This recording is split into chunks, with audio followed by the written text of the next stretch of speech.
I'm Allie. I'm going to try to make this as applicable to all situations as I can.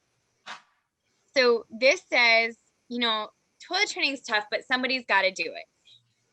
And nobody wants to do it.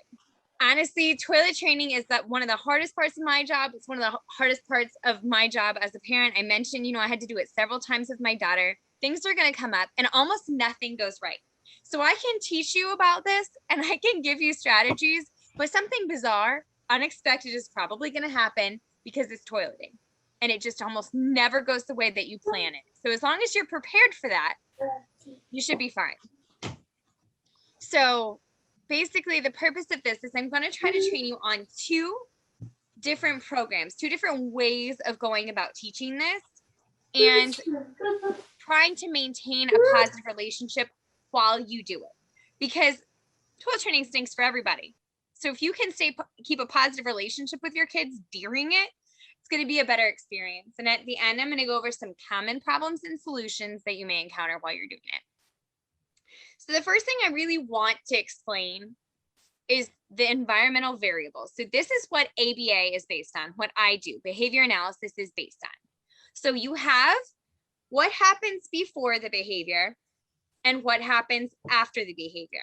And all of it's important information to know. And I'm going to give you a basic overview of it and then explain why you need to know it for toilet training.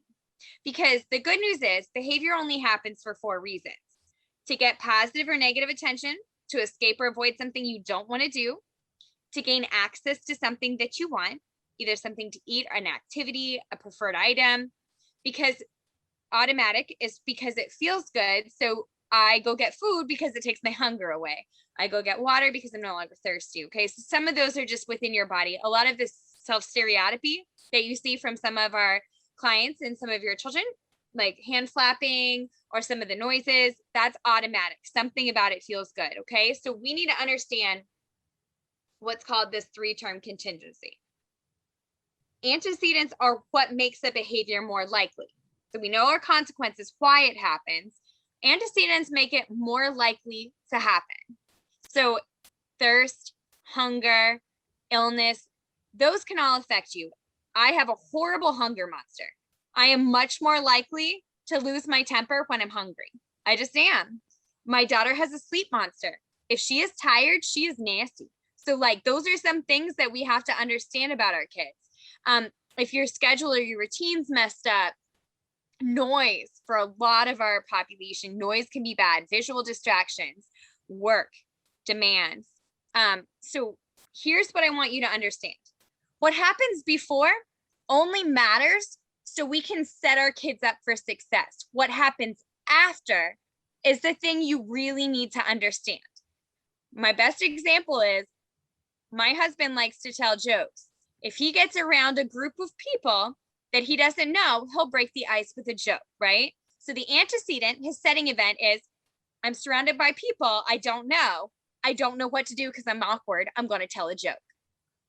If nobody laughs, the next time he's in that same setting event with strangers, he's not very likely to tell that joke because nobody laughed. So the antecedent was the same, but because of the consequence in the first situation, his behavior changed. He didn't tell the joke again. Because what matters is what happens after. Every time my kids go past Twisty Treat, they say, I could go for ice cream. If at any point I stop for ice cream, I'm going to reinforce that behavior, right? Right now, they're just like, oh, cool, ice cream. But one time, if they go, I want ice cream, and I'm like, fine, I'll just get you ice cream. Then what I've taught them is you have to scream and I get you ice cream. Because in every situation, you're teaching your child something. So you're either teaching them the good behavior or an alternative behavior you don't want to see again. And how you react matters. Okay. Now I teach you this up front so that you understand. Toileting is something that has so many components, it can go wrong very easily. For example, if your child is constipated, it's not the time to do toilet training because that is a physical condition that is setting your child up for failure. because they won't be able to feel the sensation of needing to go to the bathroom. Because when you're constipated, it puts pressure and they can't feel it. So you need to understand your child's physical conditions. If you have an insanely busy schedule that weekend and you're going to be out of the house, not the time. Just not the time to do toilet training. Antecedent events matter. When you're going through toileting, going on an airplane, because I had to do this with my kids, is also going to be a problem, because when they flush it, they're going to lose their ever-loving mind, because and anybody, the first time you hear an airplane toilet flush, you lose it, because it's like, am I falling out of the plane? I don't know what just happened. And it's going to pair the bathroom with something real aversive right after that. The next time they go in the bathroom, they're going to at least wonder if it's going to suck them down this time. So you really want to be aware of some, if you're in a public bathroom, my children hated going in public bathrooms because they would go to sit down and almost always fall in because the toilet flushed on them ahead of time. Or someone turned on the hand dryer and it sounds like, a giant fan is going off, These are antecedents that we can set our children up for success. You're going into a public restroom, you wave your hand in front of the toilet to let it go flushing first, and then set your child on it so it doesn't flush on them and get their booty wet right when they sit down. This is where understanding, my kid doesn't like loud noises. Okay, so I'm just going to be like, hey, can you guys use paper towels? I'm toilet training my kid when you're in the bathroom, right? There are some things that you can just set your child up for success. If the day you do toilet training, put a little foam seat on the toilet so it's more comfortable, because if it's really hard, they're going to be miserable. These are just things that you need to think about up front to set your child up for success. That's where the antecedents come in. The consequences come in where we need to figure out, they're trying to avoid the bathroom. They keep running out. Why? What part of the bathroom are they trying to avoid?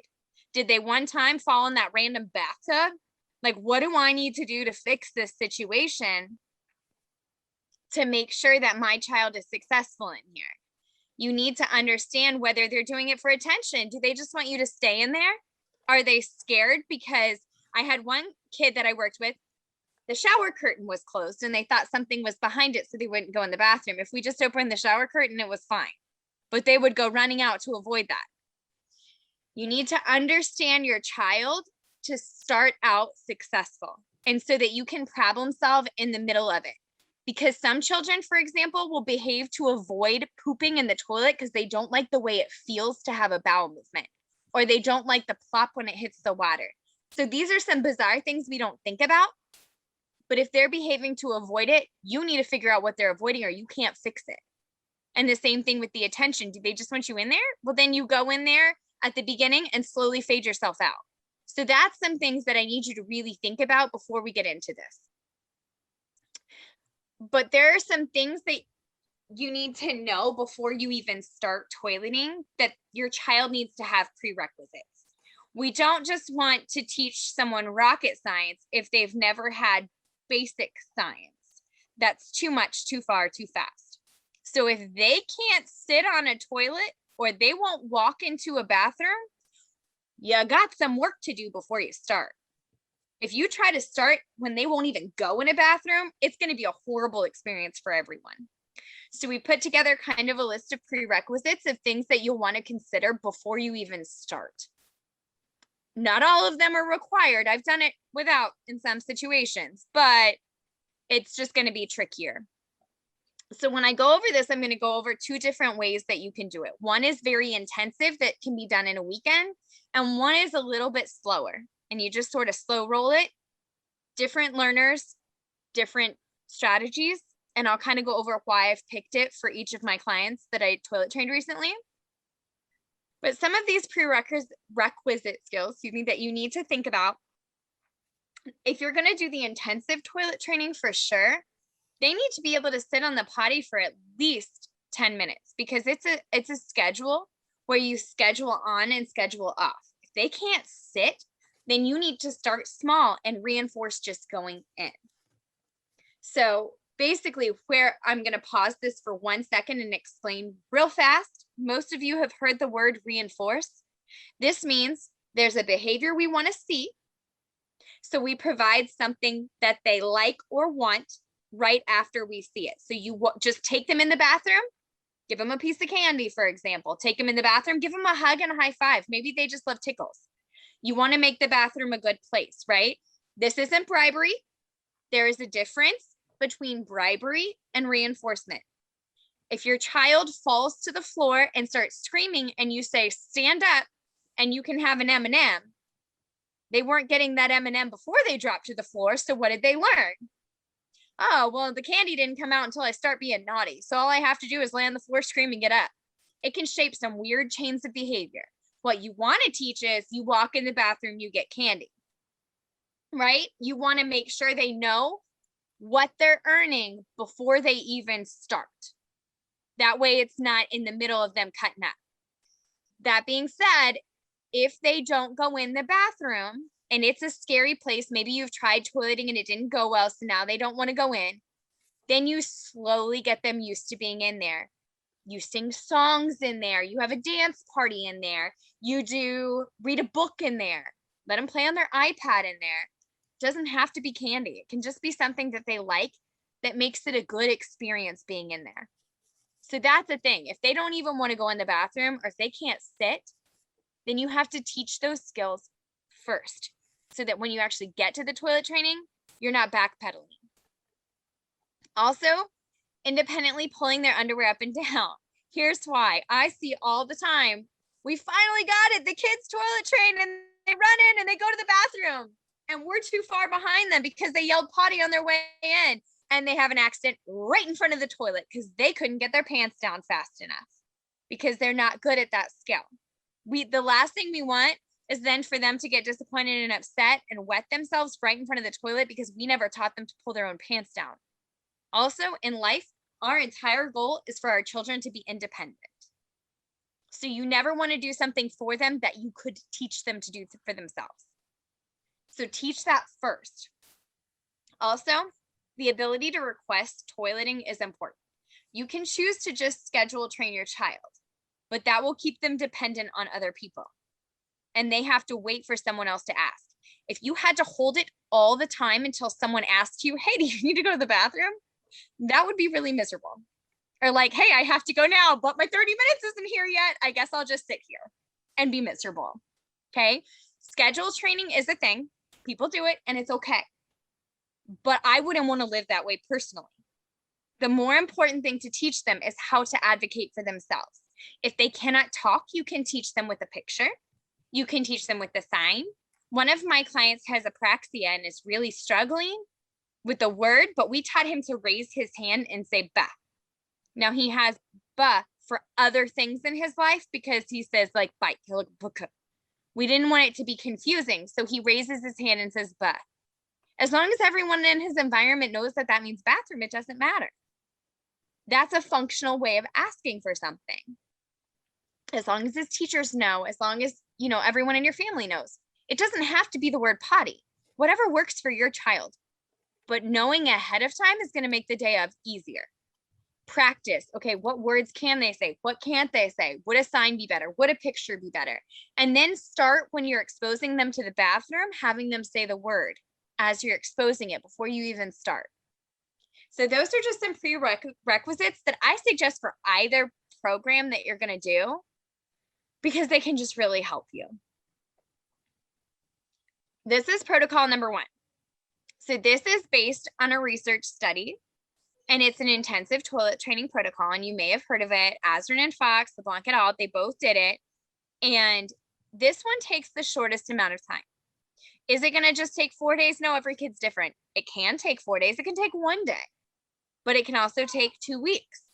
I rarely see it take longer than 2 weeks, but it really can be quick. My son was only 1 day. My daughter, like I said, had to do it like 4 times.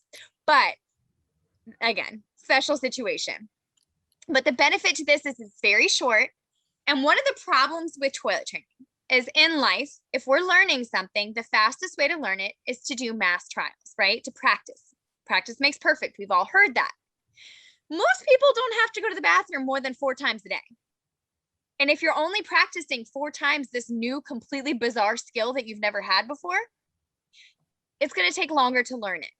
What this plan does is give you tons of trials in one day. So you can learn it faster because you get more practice. And it's based on the principle of positive reinforcement. It also teaches your child to ask. This one, you thin the schedule, which forces them to ask. Okay. The challenge is it's very structured. So if you know yourself, know thyself in life, right? Like if you can't do super structure, then don't touch it, man, because it's going to be miserable for you. If you can do super structure, or at least just do it for a few days, this one might be for you. Also, it's like the longest weekend of your life. Like it really is. Like toilet training in general stinks, but like if you're going to do it intensively, it's going to be a long day.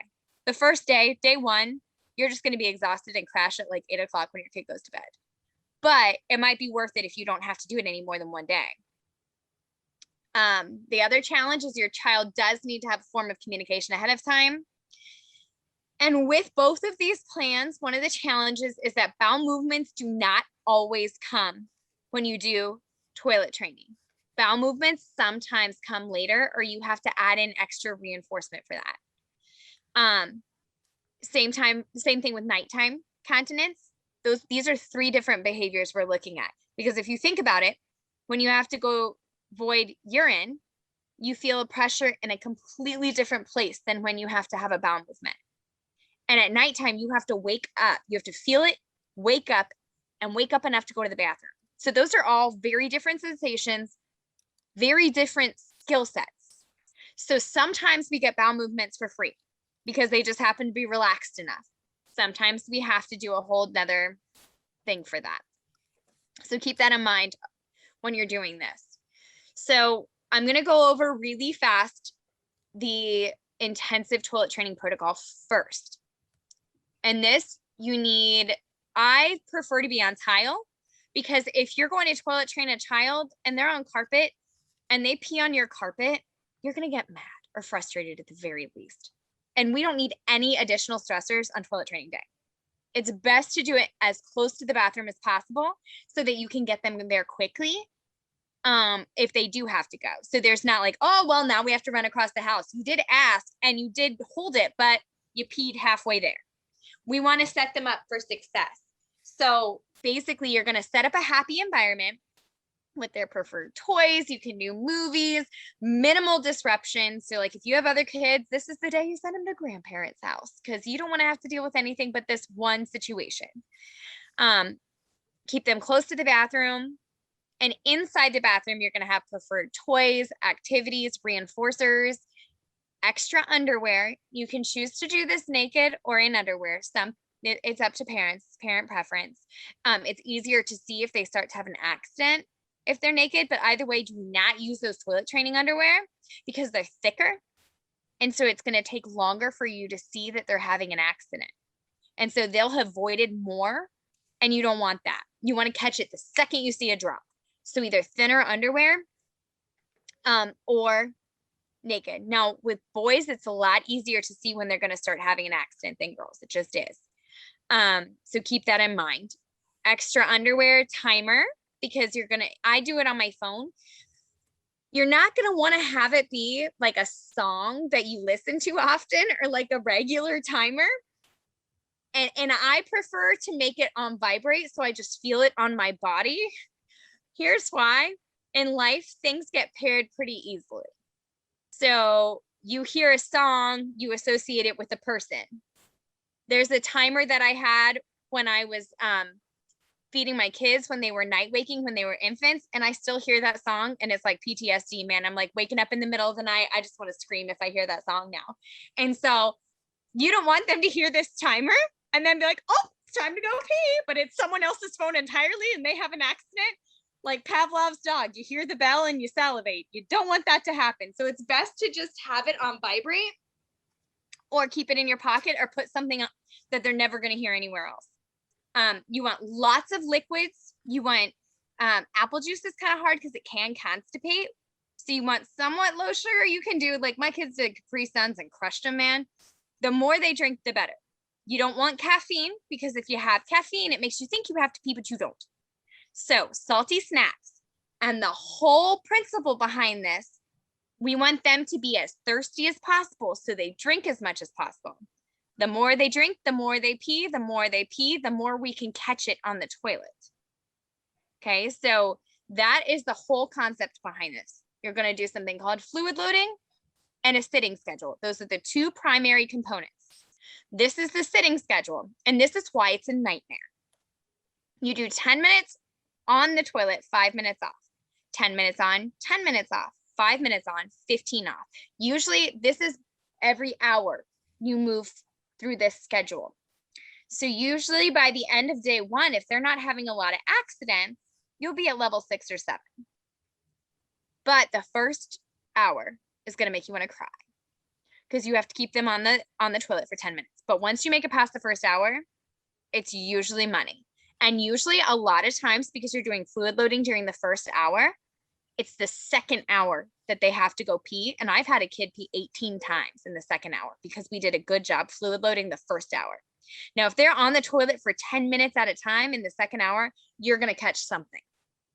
And the whole point of this is you want to reinforce the behavior you want to see so that it happens more often. Remember, I go to work because I get paid. That behavior is reinforced. We want them to go to the toilet because they get paid, right? They're going to get what they want for going to the toilet. So that's okay as long as you fade it out. You're not going to be giving them candy to go to the toilet forever. They're not going to be 30 trying to get candy. Yay, I went potty, give me my candy. Okay, that's not a thing. So you have this intensive sitting schedule that you're going to follow.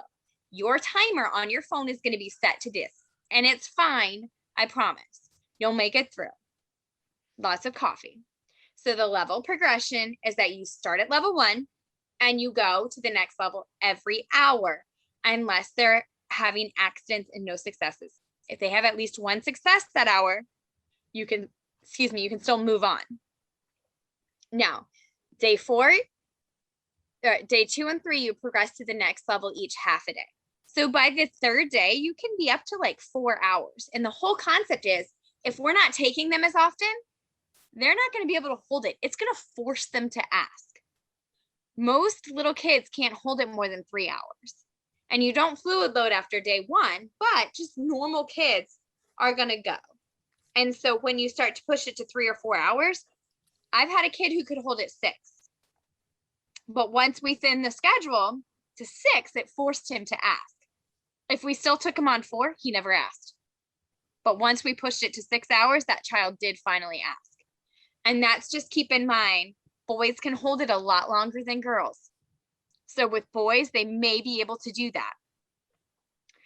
If they have a success, so if they go to the bathroom on the toilet, immediately provide the reinforcer. So if you're doing ice cream, you're going to have a cooler in the bathroom. So maybe really consider what your reinforcers are during this time. I've done pieces of donut and that was okay. Ice cream I'd really stay away from, but if it's the only thing you got, maybe do it and just find a way or make a way, bring a fridge into the bathroom. The whole point is we associate things that happen really closely together. The longer they have to wait, the less likely they are to get as excited about it and to associate, I went to the bathroom, I get. So also keep in mind, you want it to be powerful. So you only use it during toilet training to make it more powerful so that they don't satiate on it. And it's not going to be used to reinforce any other behavior. Because during toilet training, I don't really care if they are rolling their eyes at you, because that's not something we're working on today. We'll work on that next week when they're toilet trained. Okay, we've got something we're laser focused on. We're going to reinforce this behavior. We'll target another behavior next week. So just keep in mind what we're reinforcing is toileting right now. And as soon as they go, they get up. So if you set the timer for 10 minutes and they void at minute 8, they get up and the timer is reset for 5 minutes, 10 minutes, whatever you're on. Instantly reset the timer and they get up. They don't have to stay the whole time. You can do a urine alarm. I've never really had much luck with them. They almost always just are super obnoxious and I don't find I like them, and it can make it aversive if the kid doesn't like the loud noise. It's supposed to like stun them if they have an accident, to be like, oh, and they stop. In theory, great. In practice, it's better to just say, no wet pants. And you don't scream it. They just need to know. In life, we have to know where to go and where not to go. So an accident is a good thing the first time. We don't want like a million, but they have to learn where not to go as well. And that's where we say, no wet pants, right? And it's firm and it's short and it's clipped, but it's not screaming because we don't want to like ruin the day. But they need to know not to go there. And then you take them and you sit them for 1 minute. Now, if they finish, we still want to reinforce that because that's where we wanted them. We want to associate the toilet and voiding on the toilet as a good thing. If it shapes up a chain, then we talk about that separately. Like, oh, I pee a little bit here and then they take me and then I get candy.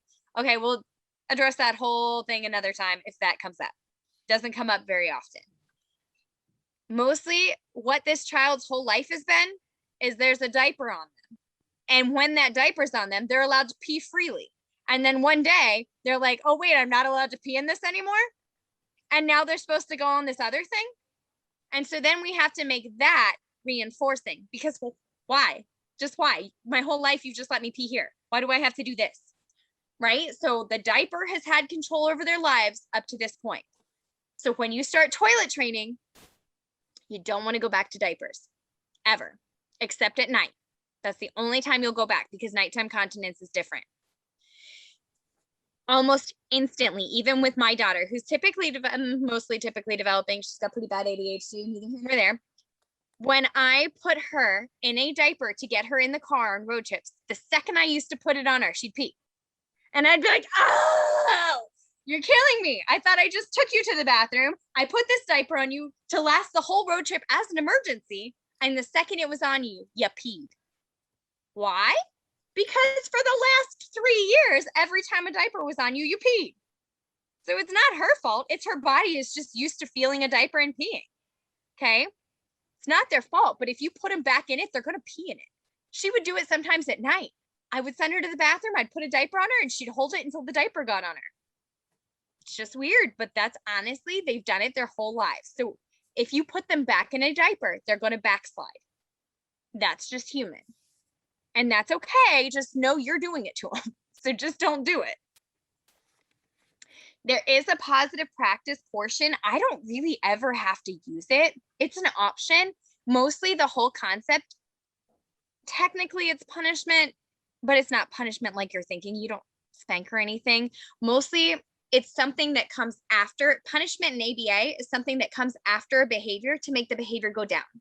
So anytime you want to get rid of a behavior, that's technically punishment, right? Like if I want them to not have an accident, technically I'm punishing it, right? Technically saying no wet pants is a punishment because it's something that comes after a behavior because we want the behavior to go down. So technically this is punishment, but basically what you do is you just take them back and forth and practice. When we have to go pee, we go here and you practice walking to the bathroom. I've never really had to use it, but it's an option for you if you find that they're having multiple accidents. Let's see. I'm just going to skip that because I just went over it. Here's the thing that most people don't think about. I see this all the time during toilet training. The parents will have the kid ask when the timer goes off, but they'll walk them to the door and have them say bathroom. Doesn't make a whole lot of sense. Have you ever seen an adult in the middle of a conversation get up, walk to the bathroom and say bathroom and then go in? No, they're in the middle of a conversation and they say, excuse me, I'm going to go use the restroom. Right? Like they tell you wherever they are at. But so many times you see a parent walk a kid to the bathroom and make them say bathroom there. That's not what we want. When the timer goes off, wherever they're at, you say, oh, it's time to use the restroom. So we say potty when we go in there. Say bathroom wherever they are. So if you're in front of the TV, if you're in their bedroom, if you're outside on the playground, you don't walk them inside and then right at the door make them say bathroom because it's not functional and it doesn't make sense to do that. Yes, you're pairing the word bathroom with bathroom. It's better than nothing, but it's also not practical. And we always want to set our kids up for the most practical situation for them. Also, praise the child for trying to say it, and for imitating. So even if they didn't independently say it, If they echo you, we want to make sure we're like, yes, good job, you did it. That's right. We say potty and then we go potty. And then if they ever ask to go potty, even if you're like, man, they don't actually have to go, I just took them. It doesn't matter. You sprint in there and you reinforce that. If they're overusing it to get candy, we'll address that later. But if they say it, you want to reinforce it because that's the behavior you ultimately want to see. Here's the fluid loading that probably should have been in the first slide, but mostly what you need to know is you prompt them to drink like every other minute. You just hold it there in front of them, like a Capri Sun, a water jug, whatever it is, you just keep it with you. If they stop drinking, then that's when you break out the salty snacks. But the more they drink, the more they go. And the more opportunities that you have to reinforce this appropriate behavior. And continuously talk about it. Remember, if we go pee-pee on the potty, this is what we get. This is an awesome thing to do. This is what we want. You're also going to need to take data. Now, I have the data collection and the schedule. So if anybody wants it, we can send it out at the end. Okay. But taking data is really important because it gives you a lot of information about your kid. Like if we hadn't taken data, we wouldn't have realized that this kid only peed every 6 hours and that we needed to push it for the schedule to get him to ask.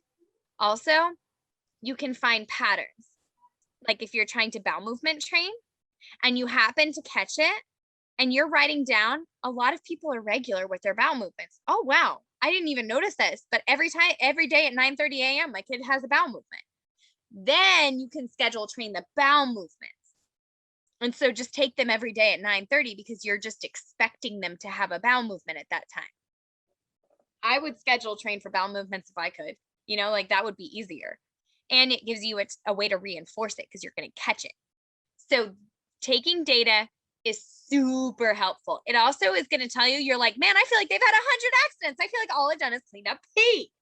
But maybe they only had 2 really big accidents and they were just real salient in your mind because you had to clean up a lot of pee. So this gives you an idea of how they're actually doing. And this is the data sheet. It's super easy. You just write the time and the success or accident and if they self-initiated, okay? The other 2 columns you don't really have to use. The one I send out doesn't really have them anyway because I don't do them. But you also want the level because it'll help you remember what level you're on because you're likely to forget because you're doing an intensive toilet training day and you've got a lot to think about. It's better to just write it down. There's a vivid description of it and we can get it to you if you need it. And, the PowerPoint is available to anyone who attends the meeting. I don't send it out to people who haven't been there because I don't want my words misconstrued. But if you were here, you can have it. So if you want more information on this, you can get it. This is the one that you slow roll. Okay, this is our whole second strategy. That is strategy 1. For a child who doesn't temper tantrum when they go to the bathroom, they've already got a good experience with it. It's not a bad thing. They have the prerequisites. I always do the intensive with children who don't have temper tantrums around the bathroom. One of my clients, though, just recently, in general, he's an epic little dude. He's really funny, but he almost always wants to do things in his own time. And his time frame almost never matches up with ours. And this one is more letting them slowly develop the skill on their own time. And it worked wonders for this little guy. And he is fully toilet trained. He asks now. And it took probably closer to almost a month to 2 months to do with him. But the tantrums I would have had to deal with that would have weakened our relationship with the intensive wouldn't have been worth it to do it faster. And I don't like to weaken my relationship with the kids. So we slow rolled him. The other 2, just fine. I didn't have any temper tantrums on toilet training days. It were long days because you're basically chilling inside of a toilet for 8 hours, but they were fine. And they picked it up. It took them a little bit longer to ask, but these are also children with autism that I did it with. And children with Down syndrome are completely different. Every child is different. So some children are higher verbally. So keep that in mind. It might not take as long as some children. Hey, Allie. Sandy is asking what a tantrum looks like.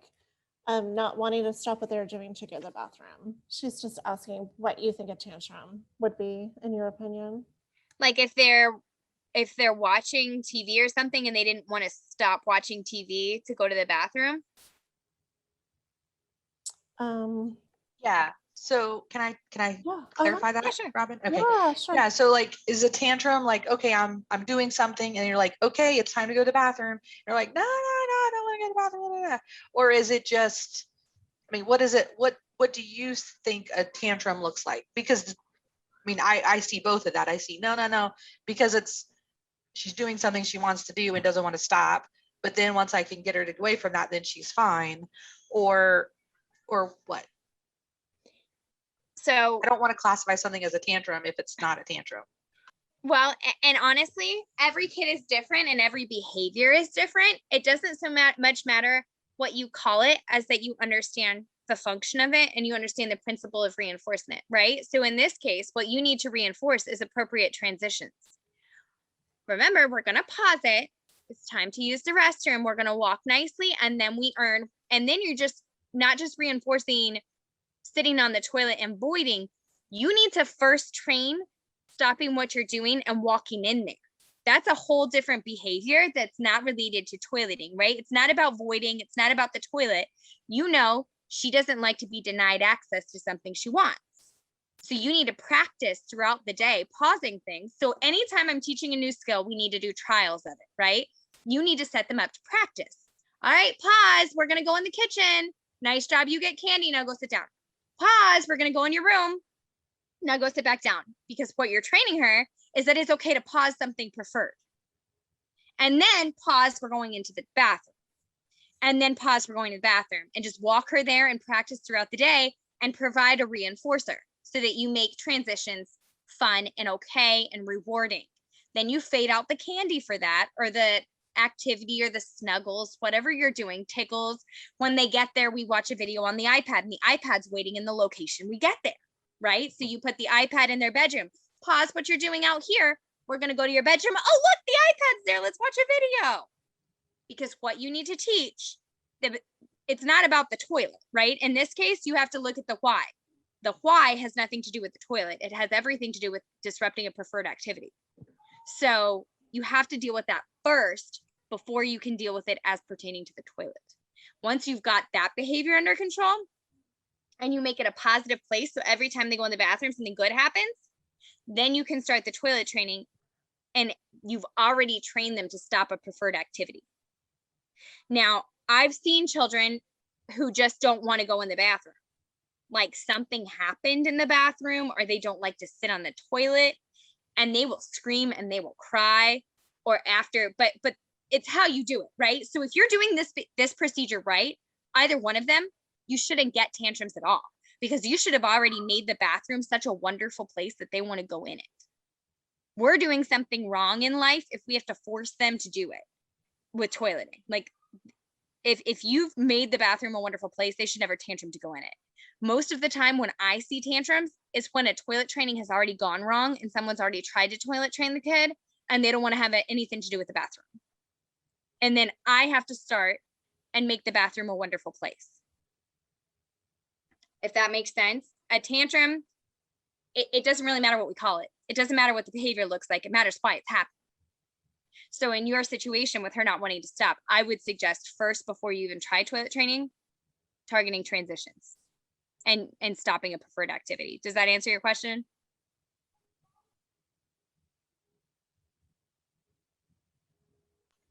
Yes.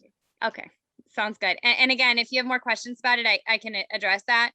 Well, like I said, before you even start these things, that's where the prerequisites really matter. If you know your child doesn't want to stop what they're doing, practice it. And this is where I've talked to many parents. You don't want your child to ever train you. And I've gone through this so many times with some of the parents I work with on the daily basis of like, one of my parents, after I've been working with this kid for 6 months, they said, oh yeah, we've been having to sneak out of the house lately without saying goodbye, because every time we say goodbye, he cries. I was like, wait, what? Your child trained you to tiptoe out of the house without saying goodbye? Like, that's not like a normal parent thing. Like, normal parents hug and kiss their kids goodbye. He can't live a life where people don't say goodbye to him and just walk out. That's not realistic. So what do you have to do? You have to give him an appropriate response to say, bye, mommy, I love you, and reinforce it. And you have to practice leaving him all day long. Because if he's only getting one time to practice when you leave at night to take the girls to dance, that's not enough. He needs to practice more often. So don't ever find yourself saying, well, I have to do this because of their behavior, because then they're a better behavior analyst than you are. And they've trained you. And you want to be the behavior analyst and you want to be the parent. So you got to say, okay, I need to learn, I need to practice. And the best way is to set up trials to give them chances to practice and then reinforce the behavior you want to see and then fade it out because you don't want them dependent on that their whole life. But this procedure right here is really, really great for children who have had a bad toileting experience in the past, or the toilet has been a bad place, or they, something about it hasn't gone well. The Greer et al., because what you start out with is it's less intensive and it's based on what's called differential reinforcement. So all you're doing in this is you start out during baseline just reinforcing being dry. So what you're teaching them at first is the difference between wet and dry. So basically phase 1 baseline, all you have to do is they still are in their diaper. You do phase 1 in their diaper, and every 30 minutes, you just check and see if they're dry. And if they haven't peed in their diaper, you say, yay, good job, you're dry. This is dry. It means we don't have any pee-pee, good job. And then if they're wet, you say, oh, this is wet. Now we need to change you. You pee-peed in your diaper. So they start to understand what pee-pee is and what wet and dry is. And that's all phase 1 is. Phase 2, you move to a sitting schedule and you do 30 minutes, you still check them, but at 90 minutes, you actually take them and expose them. You're just exposing at this point. And if they pee-pee, great. If they don't, that's okay. That's okay. If they have accidents during this time, it's just phase 1 where you're reinforcing. If you happen to capture it, that's even better. And then phase 2, ooh, snap. What did I just do? I'm sorry. Phase 2 is where it starts to become more intensive. I'm gonna have to hit escape for 1 second. Oh, there, okay. Because I think some of it's on the bottom, maybe. Are you okay, Allie? Sorry. Yeah. Sorry. The part of the presentation I think was being cut off because of Zoom. But anyway, okay. Either way, sorry. So then you move from 90 minutes to every 30 minutes you take them. And this is a sitting schedule. And you want to prompt them to ask wherever they are when your timer goes off every 30 minutes. Okay. Phase 3, but they are still in a diaper when you're doing these undergarment checks. Like they are still in a diaper. It's not till phase 2 that you even move them to underwear. That's why it's slow rolling. And that's why it's better because, or not better, but for some kids it's better because they're still in a diaper during phase 1 when you're taking them every 30 minutes. If you get frustrated by having pee-pee on the floor and you know that about yourself, this is probably your better bet because they're in a diaper for the first 2 phases, which can last up to 2 or 3 weeks. And so you start doing every 30 minutes, but still in a diaper, right? And then you move to every 30 minutes in underwear. Once they're being successful, you still want to take data during this time. Okay. And what we're reinforcing is dry underwear, voiding on the toilet, and initiating, which means asking to go.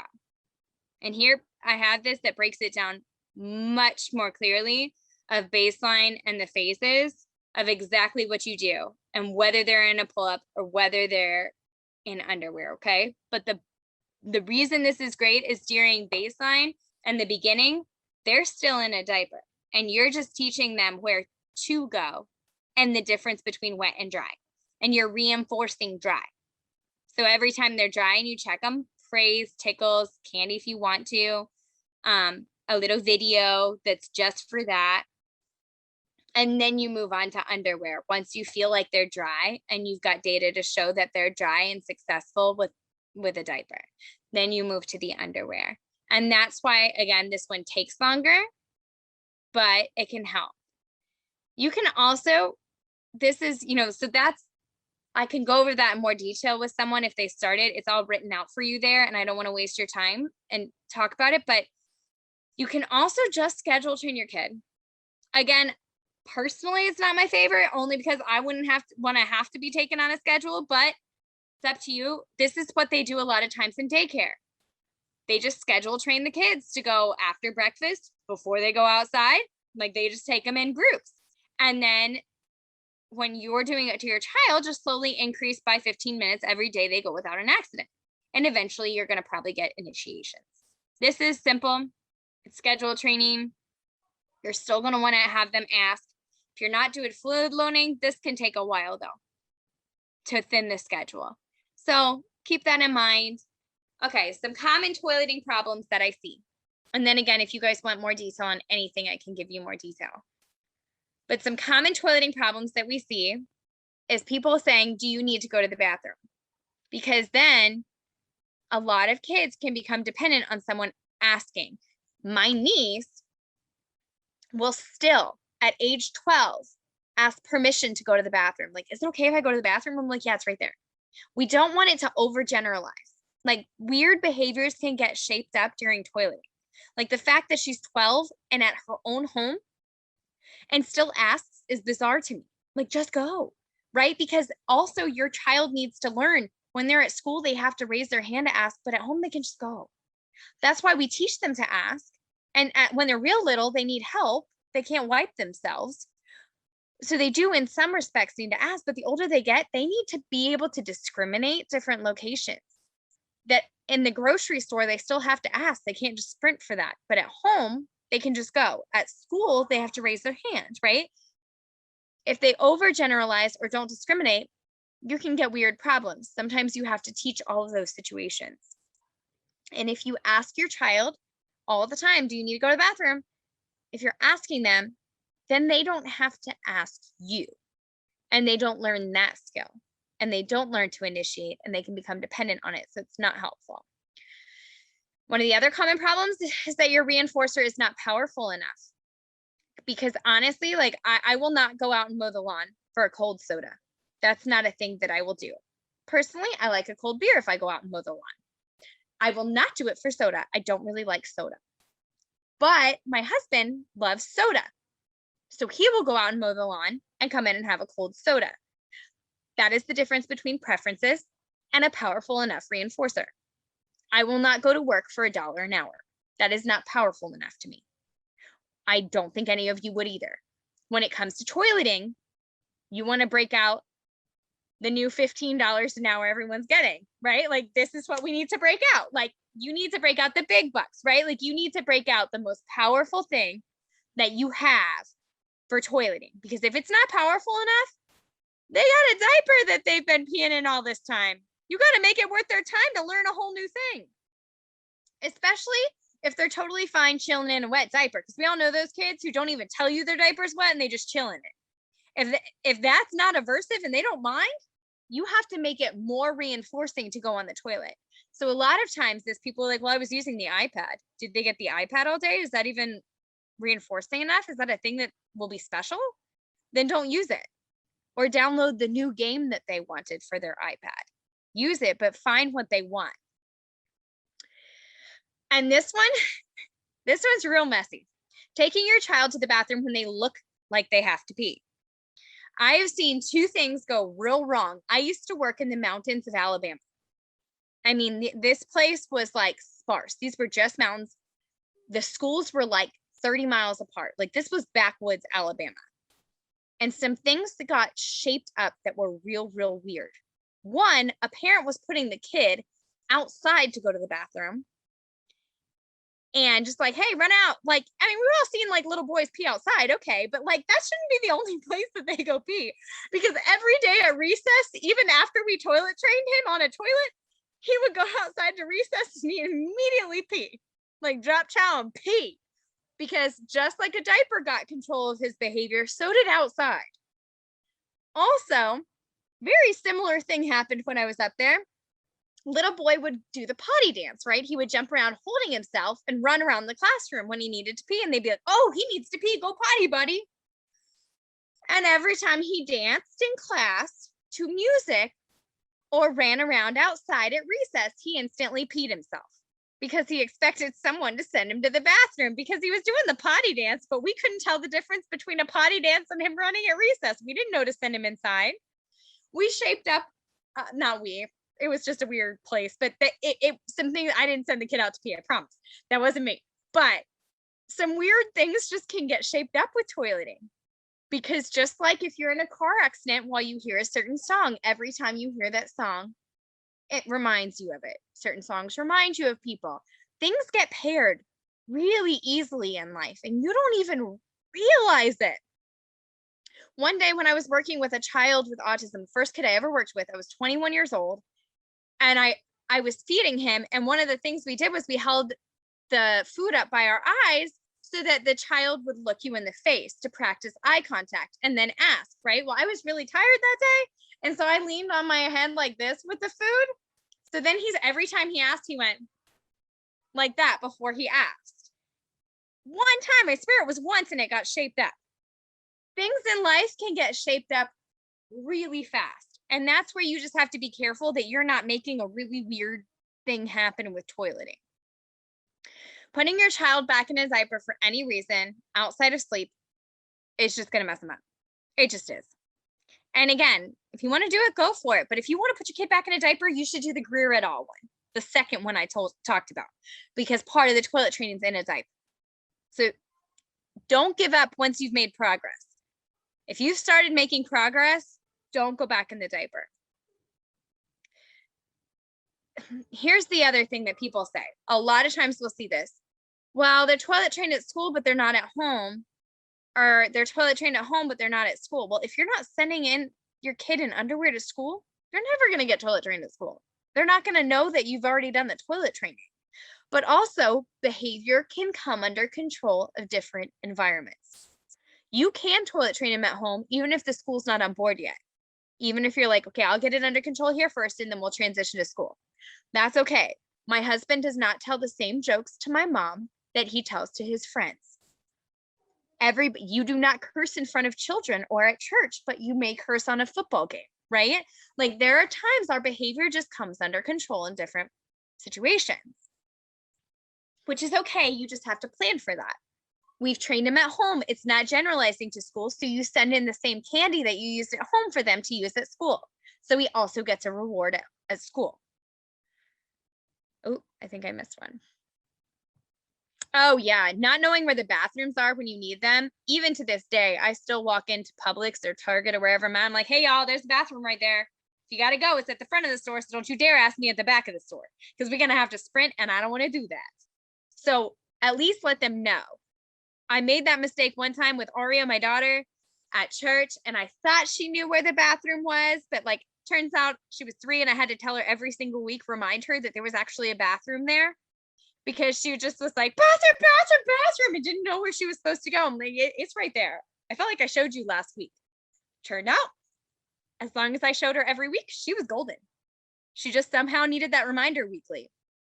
That was on me. Figured it out and it was fine. Again, the potty schedule instead of requesting, I've been over this a couple of times. I'm not going to just keep going over it. But you have to fade the schedule if you ever want them to ask. Because they'll just wait for you to take them. I mentioned the timer. Oh yeah, this is a good one. So if your reinforcer is too powerful, they're gonna squeeze it out just to get candy or iPad or whatever you have that they want. Sometimes they'll be like, potty, and they'll go, oh, I'm gonna drop out.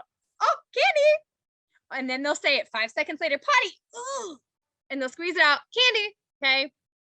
If that happens, we just work on that when it comes up and it's like, nope. We're going to have to wait, or you have to go for 3 seconds to get the candy. 1. Oh, you only went once. So we don't get candy this time. There are ways to teach it and work on that if it happens. And you can always email me if something wonky happens with toileting and we'll help you work through it. But that can be, I've seen that one happen more often than not. All right. And then those prerequisite skills. A lot of times, if you have not really taken the time, or like Sandy mentioned, identify that there's going to be a bigger problem, like they don't want to leave the reinforcer. If your child typically struggles with transitions in the past to anything, like if they don't want to stop watching TV to go to dinner, or if they don't want to go get in the car to go grocery shopping, if you already know they struggle with some of these things, you're going to want to tackle them before you even start. And again, tantrums can occur with a bad history. And through no fault of our own, sometimes we think we're doing the right thing. Like I said, for my daughter, toileting was the worst thing that could ever happen to her, because every time she had a bowel movement, she tore. And if that happens, you get PTSD from it and you don't want to go to the bathroom. So I had to go above and beyond to help her. Her doctor said it would take 90 days of her having non-painful bowel movements, really not ripping, before she'd get over her fear. So 90 days without that for a kid who has a stomach condition, that's hard. And so it took us a long time to work on that and a lot of reinforcement. And I'm not going to lie, a couple of LOL dolls, but those things were expensive. I do not suggest it. But sometimes you have to do that if you're going to have to get over some extra things that are involved. Have a seat that fits your child, because if they're having to hold themselves on all day, they're going to get tired. So make sure the toilet seat fits them. If you want to catch bowel movements, the fastest way is also to have a stool in front of the toilet so their legs are up a little bit, because that's a better position to have a bowel movement. Again, don't do it on carpet.